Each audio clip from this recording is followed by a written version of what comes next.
Unachokiona hapo ni sanamu za mke na mume za huko nchini China, na kila anayepita hapo anapiga sanamu hizo kwa kuwapiga na viatu, kuwatemea mate na kuzilahani. Je, watu hawa walikuwa kina nani? Na walifanya kosa gani na hata kustahili adhabu hiyo kwa sanamu zao? Fuatana nami mwanzo mpaka mwisho. Mimi ni Yusuf Cliff, au kipenda niite Mr. Cliff. Xinhu alikuwa waziri mkuu wa utawala wa zamani wa kusini mwa China uliotambulika kwa jina la Song. Ilikuwa karne ya 12. Kipindi hicho China ilikuwa imegawanyika na ilikuwa ikipigana na dola ya kaskazini iliyokuwa inajulikana kwa jina la Jin. Xinhu alikuwa na uwezo wa siasa zaidi kuliko vita. Aliamini katika makubaliano ya suluhu kuliko vita. Alikubali hata kuzalilishwa kwa utawala wa eneo lake. Waziri mkuu huyo alikubali hata yeye na wananchi wake wawe watumwa kwa maadui zao, ili mradi tu asipigane vita. Yaani hii ndiyo inathibitisha ule usemi usemao, kunguru mwoga huficha mbawa zake.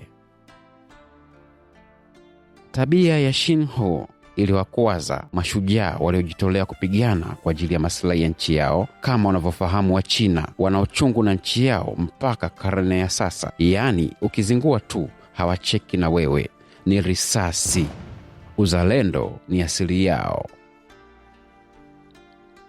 Miongoni mwa watu waliochukizwa na misimamo ya Xinhu ni Yu Fei, ambaye alipata ujenerali wa jeshi baada ya kukomboa maeneo mengi ya ardhi ya China. Yu Fei akaanzisha kampeni yenye kauli mbiu, rudisha ardhi yote China. Kauli mbiu ilimpa mafanikio makubwa, iliyoongeza hamasa na ushindi kila mahali alipoendea kupigana kwa ajili ya kurudisha ardhi. Yu Fei aliiteka mioyo ya wananchi wengi. Hali hiyo ilipelekea kumpa umaarufu zaidi kuliko waziri mkuu na jopo lake. Umaarufu wa Yu Fei ukamtisha sana waziri mkuu Xinhu. Akaenda kumshawishi mfalme wake asitishe vita. Mfalme akakubali. Akatuma waraka uende kwa General Yu Fei aliacha jeshi lake kwenye mapambano peke yao bila yeye arudi kwenye ufalme. Hali hiyo ilipelekea wanajeshi wengi kuuawa na kushindwa vita. Hali hiyo ya kurudishwa kwa Jenerali Yu Fei kutoka vitani haikuishia tu hapo. Alirudishwa mara 12 katika vita tofauti tofauti, hali iliyochochea kurudishwa nyuma kwa harakati za kupata ushindi ambao ulikaribia kwa asilimia kubwa zaidi. Hii ndiyo tunasema kupokonywa tonge mdomoni.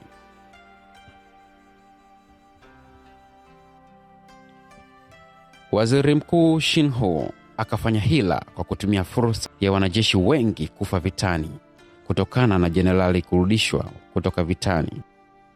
Xinhu akamchongea jenerali kwa mfalme kwamba Yu Fei ni sababu ya wanajeshi kufa vitani. Yu Fei akakamatwa na kuhukumiwa kifo.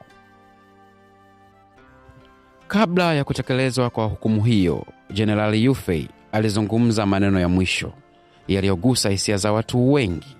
Maneno hayo yalisema hivi: huenda kuna kosa, adhabu iendelee. Baada ya kuyasema hayo, akauawa. Mke wa waziri mkuu Wang Shi alihusika kwa kiasi kikubwa kumshawishi mmewe Xinhu, Jenerali Yu Fei, auawe. Baada ya mazishi ya kamanda Yu Fei, baada ya muda mchache kupita, ukweli ukajulikana kuwa Yu Fei hakuwa na makosa, zilikuwa hila tu za Xinhu na mkewe Wang Shi. Baada ya ukweli kujulikana, wananchi wa China walimpa heshima Jenerali Yu Fei kwa kumjengea hekalu lake ambalo ndani yake kuna makumbusho ya kihistoria.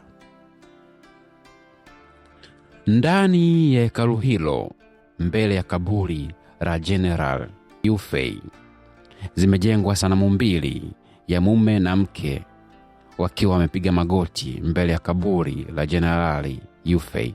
Sanamu hizo zinawakilisha Waziri Mkuu Shinhu na mkewe Wang Shi. Na hiyo ndo sababu iliyopelekea tangu karne ya 12 mpaka hivi leo watu wanaotembelea eneo hilo wanalaani sanamu zao kwa kuwapiga na viatu, kuwatemea mate na kuwamalizia hasira zote za wananchi wa China. Je, kwa Tanzania nani tumjengee sanamu lake na apigwe na viatu na kutemewa mate? Tuandikie kwenye comments. Mimi ni Yusuf Cliff.